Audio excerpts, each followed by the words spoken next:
আসসালামু আলাইকুম রহমতুল্লাহ। সম্মানিত দর্শক, দারুণ একটি বিষয়। ইরান এবং ইসরায়েল এদের যে যুদ্ধ বেঁধেছে, এই যুদ্ধ বন্ধের ব্যাপারে কিন্তু মার্কিন প্রেসিডেন্ট ডোনাল্ড ট্রাম্প তিনি যুদ্ধবিরতি প্রত্যাশা করছেন। যুদ্ধবিরতি প্রত্যাশা করছে ফ্রান্স, জার্মান এবং যুক্তরাজ্য। আমি এটাকেই তো দারুণ বলছি, আলহামদুলিল্লাহ। তাহলে দেখুন, এই যে ফিলিস্তিনে কি নারকীয় হত্যাকাণ্ড আর হত্যাযজ্ঞ এই নেতানিয়াহু জারদ সন্তানটা করে যাচ্ছে, বছরের পর বছর, যুগের পর যুগেরা অত্যাচার করছে ফিলিস্তিনকে। যুদ্ধবিরতি, যুদ্ধ বন্ধ, যুদ্ধ বন্ধের প্রস্তাব, এগুলো নিয়ে এই আমেরিকা বা অন্যান্য দেশগুলো এত ভাবে না। কিন্তু এখন ডোনাল্ড ট্রাম্প কিন্তু যুদ্ধবিরতির পক্ষে। ফ্রান্স, জার্মান, যুক্তরাজ্য এরা কিন্তু যুদ্ধবিরতির পক্ষে। তাহলে ব্যাপারটা কি দেখুন তো, ব্যাপারটা হচ্ছে যে আমরা জানি বিগত কয়েক বছর যাবৎ আমরা দেখেছি ইরান এবং ইসরায়েল একে অপরে মাঝে মাঝে যুদ্ধ খেলা তারা একটু একটু খেলতো, মূলত এই যুদ্ধ বেঁধে যাবে, এই যুদ্ধ বেঁধে যাবে, কিন্তু কখনো বাধে না।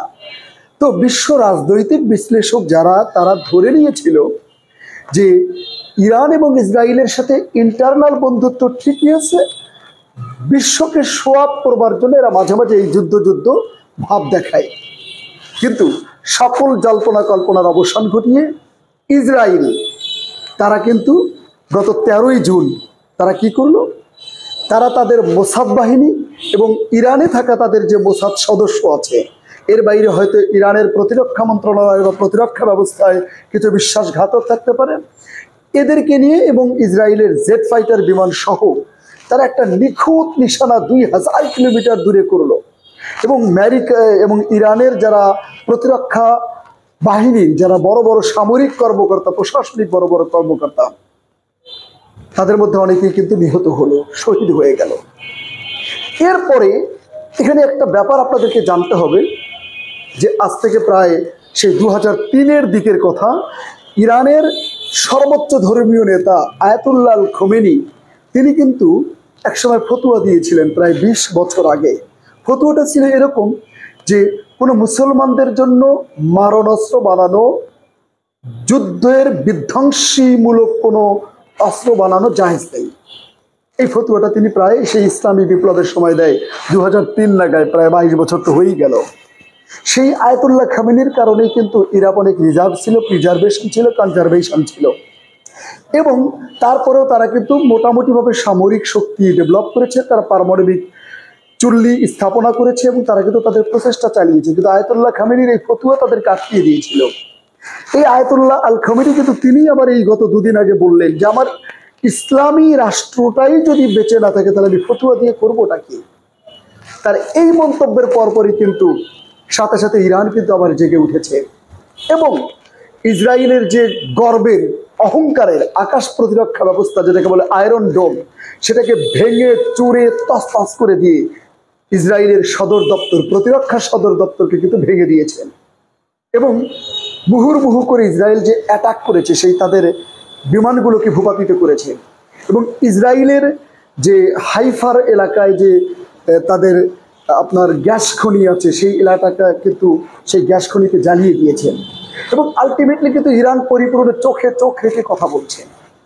এখন আমার পরিষ্কার কথা হলো, আমরা যারা মুসলিম দেশগুলো আছে, ওআইসির 57টা মুসলিম দেশ, আরব লীগের 18টা দেশ, জিসিসির 6টা দেশ, এই মুসলিম দেশগুলো যদি অ্যাটলিস্ট ইরানকে সাপোর্ট করে এবং তারা যদি অন্ততপক্ষে পূর্ণ সমর্থন না করলে ইসরায়েলের পক্ষে যদি মুনাফিকি না করে, দালালি না করে, বাটপারি না করে, যেমন জর্দান তাদের আকাশ সীমা ইসরায়েলের জন্য উন্মুক্ত করে দেয়, ইরানের জন্য বন্ধ করে দেয়, এই মুনাফিকিগুলো যদি না করে, তাহলে আমি বিশ্বাস করি এটা একটা মোক্ষম সুযোগ। ইসরায়েল সত্যিকারের নাস্তানুবাদ হবে। আর ইসরায়েল যদি নাস্তানুবাদ হয়, ফিলিস্তিন মুক্তি পাবে। ফিলিস্তিন মুক্তি পাওয়া মানেই সাথে চীনের উইঘুর, আরাকান সহ বিশ্বের যেখানে যেমন মুসলিমরা নির্যাতিত, আমার এই মুসলিম দেশগুলো কিন্তু তখন হুঙ্কার ছেড়ে কথা বললে সেই নির্যাতনগুলো বন্ধ হবে। তাহলে বোঝা গেল ইরান এবং ইসরায়েলের যে যুদ্ধ, যেই কঠিন পরিস্থিতি দাঁড়িয়েছে, এটা কিন্তু তৃতীয় বিশ্বযুদ্ধের দিকে মুভ করাচ্ছে। এখনই মোক্ষম সময় মুসলিমদের জেগে ওঠা। দুর্ভাগ্য যে এই যে ডোনাল্ড ট্রাম্প, তিনি মধ্যপ্রাচ্যে আসলেন, আবুধাবিতে, সৌদি আরবে, কাতারে। এই মধ্যপ্রাচ্যে কি দেখলাম? মেয়েদের চুল খোলা মেয়েদেরকে, শত শত মেয়েদেরকে দাঁড় করিয়ে ডোনাল্ড ট্রাম্পকে তারা অভিবাদন জানালো। এই লজ্জা কি দিয়ে থাকবো মুসলমান হিসাবে? ফিলিস্তিনিতে আমার ভাই বোন মরে, আর তারা মেয়েদের চুল খুলে, আমার বোনদের চুল খুলে অভিবাদন জানায় এই জালেমদেরকে। আর তারা কারি কারি টাকা ডোনাল্ড ট্রাম্পকে উপহার দেয়। সারা পৃথিবীতে মানবতার ধিক্কার, বিবেকহীন, মানবতাহীন, ন্যাক্কারজনক, দুঃখজনক এই কাজ মধ্যপ্রাচ্য থেকে হয়। এর চেয়ে লজ্জা আর কি হতে পারে? এখন খুব ভালো লাগলো, আমাদের পাকিস্তান ইতিমধ্যেই ইরানকে সমর্থন জানিয়েছে, দেখলাম কাতারও সমর্থন জানিয়েছে। তো এখন আর তুরস্কের কথা কি বলবো? তুরস্কের এরদোয়ানকে তো মনে করতাম বিশ্ব লৌহ মানব, মুসলিমদের এক অকুতোভয় সৈনিক, কিন্তু এগুলো হচ্ছে চাপাবাজি। কারণ বিগত 15-20 বছরে রেকর্ড হিসাব করলে দেখা যায় না যে এরদোয়ান মুসলিম বিশ্বের জন্য খুব বেশি কিছু করেছে, এমনটা আমরা আসলে দেখি না। তো তারা ওই আর্তগোল কিছু সিরিজ বানিয়ে মনে করতেছে তারা মুসলমানদের জন্য অনেক কাজ কারবার তারা করে ফেলেছে। আসলে তারপরে আমি বলি, এই যে তুরস্কের কথা বলবো, এরদোয়ানের কথা বলবো, এসব চাপাবাজি ছাড়ুন, সত্যিকারের মুসলমানদের জন্য কাজ করুন। এই এরদোয়ানটা সাথে ফিলিস্তিনের পক্ষের মানুষটা, আল কুদসকে লিবারেল করবার জন্য, স্বাধীন করবার জন্য এই এরদোয়ানের ভূমিকা খুব বেশি নেই তো।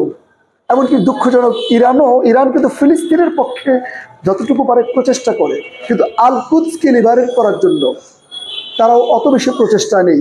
তো যাই হোক, তারপরেও আমাদের সুন্নি দেশগুলোর মধ্যে, সুন্নিদের মধ্যে যে পাচাটা যারা আছে, যারা ইনভেস্ট নিয়ে ব্যস্ত, যারা মানে কি বলবো, যে যারা মানে তাদের পরিকল্পনাই হলো পশ্চিমা বিশ্বকে খুশি রাখা। দেখুন, এই যে ডোনাল্ড ট্রাম্প, আমেরিকা, এরা গোটা দুনিয়ায় গণতন্ত্রের সবক দিয়ে বেড়ায়। সৌদি আরবে গণতন্ত্রের কথা বলে না, আবুধাবিতে গণতন্ত্রের কথা বলে না, কাতারে এসে গণতন্ত্রের কথা বলে না। কারণ এখানে গণতন্ত্রের ধোঁয়া যদি তোলে তাহলে তাদের ক্ষতি হবে। কারণ এই দেশগুলো যাতে গণতন্ত্র না আসে, তারা যেন আজীবন শাসন করতে পারে এরকম, এই জন্য আমেরিকাকে খুশি করবার জন্যই আজীবন শুধু দিয়ে যাওয়ার নীতি। যেমন আমাদের স্বৈর শাসক হাসিনার মতো, যে ভারতকে এত পরিমাণে দিয়েছি যে ভারত আজীবন মনে রাখবে। বলে আপনারা কি পেয়েছেন? হাসিনা বলে, না আমার আবার নেওয়ার অভ্যাস নাই। যে এই জাতীয় আর কি, সৌদি আরব, কাতার, আবুধাবি, দুবাই, যার কারণে এখানে আমেরিকা গণতন্ত্রের কোনো সবক শোনায় না। এখানে গণতন্ত্র আসলে তাদের সমস্যা। তারা চায় যে এই রাজতন্ত্র কায়েম করার লক্ষ্যে আজীবন যেন সৌদি আরবরা আমেরিকাকে দিয়ে যায়। এটা হচ্ছে ডোনাল্ড ট্রাম্পদের নীতি, পররাষ্ট্র নীতি।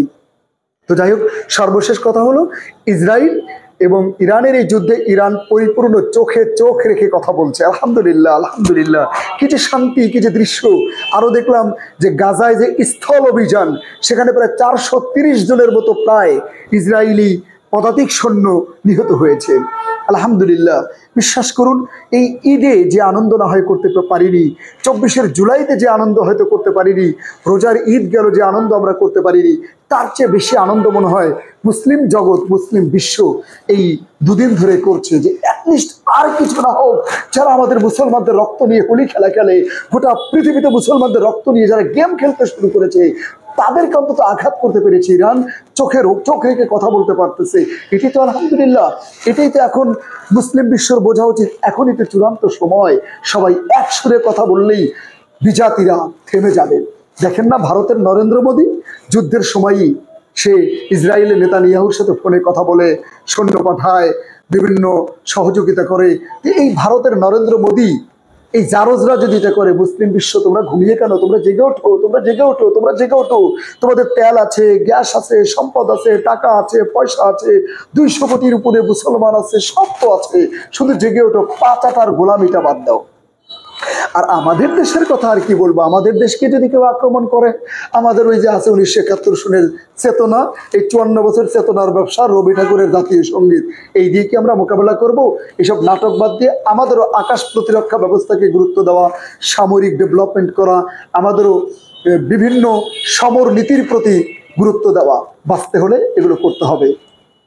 আমার মনে হয় ইরানের আল খামিনি, আয়াতুল্লাহ আল খামিনি যে ফতুয়াটা দিয়েছিল 2003-এ, এখন ফতুয়া চেঞ্জ করে বলছে ইসলামী রাষ্ট্রেই যদি না থাকে তাহলে এই ফতুয়া দিয়ে কি করব।